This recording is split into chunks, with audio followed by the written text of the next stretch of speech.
దేవి మృతికి కారణం ఆక్సిజన్ అందకపోవడం కాదు. మృతికి గల కారణాలను వెల్లడించిన కేజీహెచ్ వైద్యాధికారులు స్థానిక మర్రిపాలెంలో ఉన్న బంధువుల సహాయంతో హైదరాబాద్ లోని దూమకొండ ప్రాంతానికి చెందినవి వి దేవి చికిత్స పొందుతూ మృత్యువాత పడిన ఘటనపై కొన్ని టీవీ ఛానల్స్, సోషల్ మీడియాలో వచ్చిన కథనాలపై కేజీహెచ్ వైద్యాధికారులు స్పందించారు.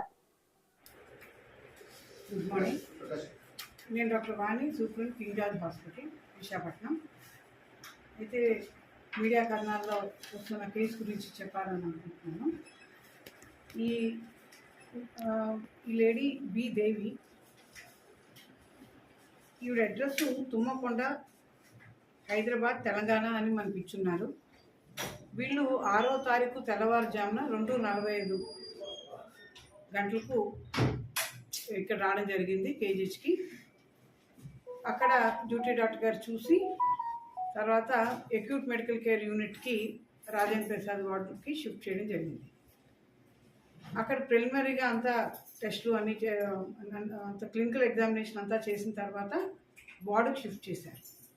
అయితే ఈవిడ కంప్లైంట్లు 3 రోజుల మట్టి జ్వరంగా ఉండడం, కాకుండా ఒళ్ళు నొప్పులు, కొంత వామిటింగ్ సెన్సేషను, ఇలాంటి కంప్లైంట్స్ జాయిన్ అయ్యారు. మన హిస్టరీ తీసుకున్నప్పుడు అర్థమైంది ఏంటంటే ఈవిడ ఆల్కహాల్కి ఎడిక్ట్ అయి ఉన్నారు అని హిస్టరీలో ప్రకారం అర్థమైంది. అయితే ఈవిడికి ఆక్సిజన్ బాగుంది, ఆల్మోస్ట్ రూమ్మేట్తో 93% ఉంది. మిగిలిన అంటే కొంత పల్స్ ఎక్కువగా ఉంది తప్ప బీపీ అన్నీ బాగానే ఉన్నాయి. ఇవన్నీ స్టేబుల్గానే ఉన్నాయి. ఉండేటప్పటికీ ఆవిడకి మామూలుగా జనరల్ వార్డులో పంపించారు. ఆ తర్వాత నిన్న మధ్యాహ్నానికి కొంత ఇన్వెస్టిగేషన్స్ చేశారు. ఆ ఇన్వెస్టిగేషన్ రిపోర్ట్ల ప్రకారం లివర్ ఫంక్షన్ టెస్టులు డీరేంజ్ అయ్యాయి. అంటే బిలిరూబిన్ అంటాము, అది 6 mg/% ఉంది. అది <1 ఉండాలి ఎవరికైనా. సో కాకుండా లివర్ ఎంజైమ్స్ కూడా ఎలివేట్ అయ్యాయి. సో దాన్ని బట్టి ఈవిడికి ఆల్కహాల్ ద్వారా లివర్ ఫెయిల్యూర్ కొంచెం సెటిల్ అయిందని అర్థమవుతుంది. దీంతో పాటు కొంచెం ఫీవర్ కూడా ఇంకేదైనా కారణాలు ఉన్నాయేమో కూడా ఆ ఇన్వెస్టిగేషన్స్ కూడా పంపించున్నారు. ఇది కాకుండా లివర్లో, గాల్ బ్లాడర్లో స్టోన్స్ ఉన్నాయని కూడా అల్ట్రాసౌండ్ రిపోర్ట్లో వచ్చింది. ఈ ఫీవర్ రావడానికి రకరకాల కారణాలు ఉండుండొచ్చు ఈవిడకి. ఆ కారణాలకి మనం కొన్ని టెస్టులు పంపించున్నాం, రిపోర్ట్స్ రావాలి. అయితే నిన్న మధ్యాహ్నం వరకు కూడా బాగానే ఉంది ఆవిడ. నేను రాత్రి వరకు కూడా బాగానే ఉంది. ఆక్సిజన్ సపోర్ట్ అవసరం లేదు ఆవిడకి. అయితే రాత్రి అక్కడ డ్యూటీ పీజీకి ఈవిడ రెస్పాండ్ అవ్వట్లేదు అన్న కాల్తో ఆవిడ వచ్చి చూశారు. అప్పటికే ఆవిడ కొంచెం బాగులేరు. వెంటనే సిపిఆర్ అది స్టార్ట్ చేశారు. సిపిఆర్ స్టార్ట్ చేసినప్పటికీ ఆవిడ బతికించలేకపోయారు. ఇది ఓవరాల్ జిస్ట్. ఇక్కడెక్కడా కూడా ఆవిడకి ఆక్సిజన్ అందలేక చనిపోవడం అనేది లేదు. ఆవిడకు ఆక్సిజన్ ఎప్పుడు కూడా 93%, 95%, 97% రూమ్మేట్తోనే ఉంది. కాబట్టి ఆవిడకు ఆక్సిజన్ బయట నుంచి ఇవ్వాల్సిన పరిస్థితి ఎక్కడ కూడా ఈ పర్టికులర్ కేసులో లేదు. ఈవిడ 6వ తారీఖు తెల్లవారుజాము 2:45కి అడ్మిట్ అయ్యి నిన్న రాత్రి 11:10కి ఆల్మోస్ట్గా చనిపోవడం జరిగింది. అంటే <24 hours మన హాస్పిటల్లో ఈ పేషెంట్ వాళ్ళు ఉన్నారు. ఇది ఏంటంటే యూనిట్ 3 మెడిసిన్లో జాయిన్ అయింది. ఇన్ఛార్జ్ ప్రొఫెసర్ గారు ఉన్నారు. నేను రాత్రి డ్యూటీ చేసిన అసిస్టెంట్ ప్రొఫెసర్ గారు ఉన్నారు. వారి దగ్గర నుంచి కూడా కొంచెం అడగండి.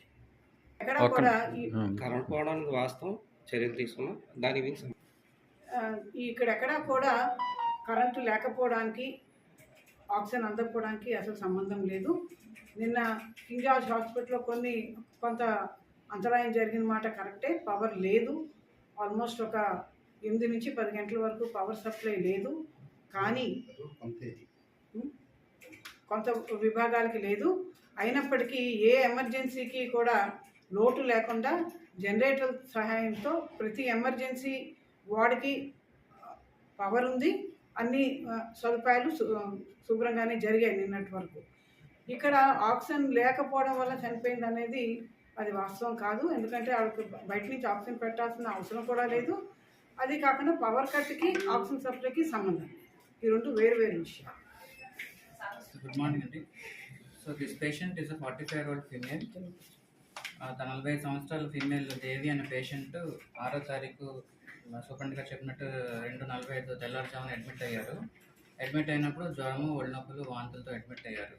సో క్యాజువాలిటీలో ఎగ్జామిన్ చేసి పేషెంట్కి ఫీవర్ ఉంది, ఫీవర్ ఫర్ ఇవాల్యుయేషన్ అని, అలాగే పేషెంట్ ఆల్కహాల్ ఇంటేక్ ఏదైతే ఉందో ఆల్కహాల్ లివర్ డిసీజ్ ఉందేమో అని చెప్పి ఆ డయాగ్నోస్తో అడ్మిట్ చేయడం జరిగింది.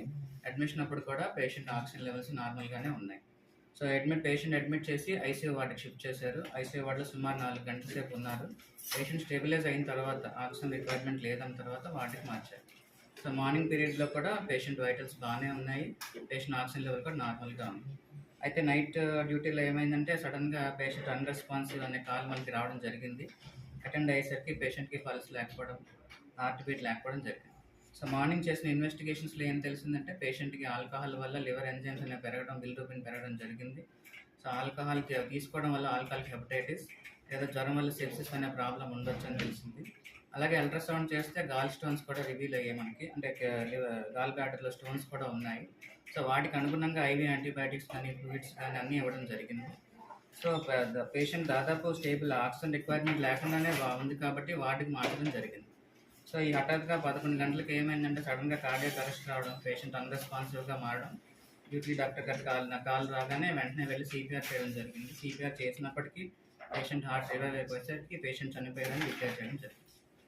సో ఈ హాస్పిటల్లో ఉన్న పరిస్థితిలో పేషెంట్ వరకు అయితే ఆక్సిజన్ రిక్వైర్మెంట్ లేదు కాబట్టి ఆ వార్డుకి మార్చడం జరిగింది.